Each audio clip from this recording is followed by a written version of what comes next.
Hello! In this video, I test how long it takes to trigger a carbon monoxide detector in a confined space. Recently, I refreshed some firefighting training, hashtag not a firefighter, and there was a salient reminder about the dangers of carbon monoxide, especially in enclosed spaces. If you don't know, I strongly suggest you learn a bit about carbon monoxide and all the ways it can ruin your day. Rather than go into it here, I'll leave a link below to some UK government sites which detail it far better than I ever could. So, in addition to the existing carbon monoxide detectors in my house, I bought a couple of battery-powered units. These are around £15–20 from most UK supermarkets or home-type stores. Status is the most common brand I saw, but you'll see the same units with other names attached to them. My other one is a Daewoo, but it's clearly the same unit. Just please make sure you buy from a reputable high street store or online retailer, and don't be tempted into getting super cheap units from the usual tat emporiums. You don't want to end up with something fake that doesn't actually work.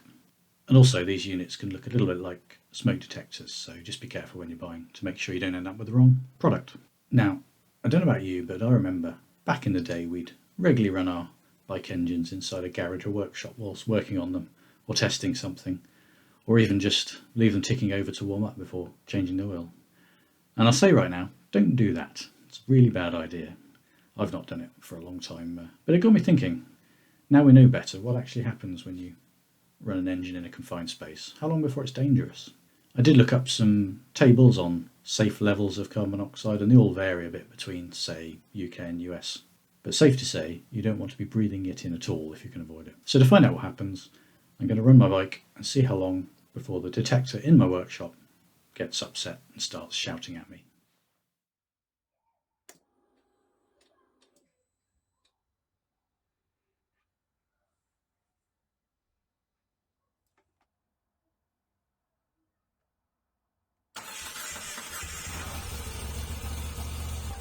Okay, in the following clip, just to be clear, because not everything is obvious, I'm not inside my workshop whilst waiting for the alarm to go off. The workshop itself is quite small, only 12 foot by 8 foot, and the door is left open, and the bike has a cold engine.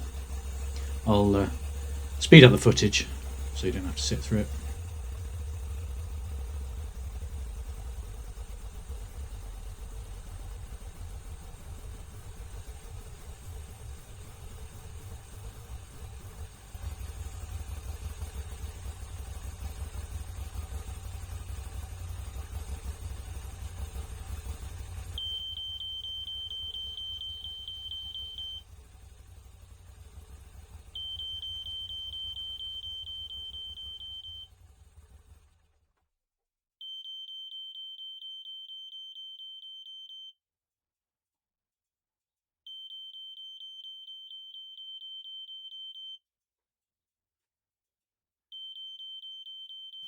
Here I'm just silencing the alarm to preserve my ears and to not annoy all the neighbours.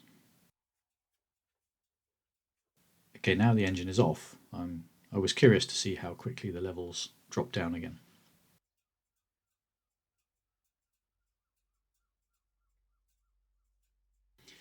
Conclusions. Well, obviously this detector is designed to alert way before levels of carbon monoxide are dangerous. It's giving you a very early warning. I believe it matches a standard, which I can't remember off the top of my head. I'll put it on the screen if I do. And that obviously governs when the detector actually goes off. I would strongly advise you to get a carbon monoxide detector in your house. Your appliances might be okay, but your neighbours might not. I also tested this previously with a generator running outside the workshop, but with the door open, and it started to detect increased levels of carbon monoxide quite quickly. So if you do have a petrol generator, it'll say in the instructions that you need to keep it away from buildings, and there's a good reason why. Anyway, this was hardly a scientific test, but I found it quite interesting to see how these things work, and I hope you did too. See you next time.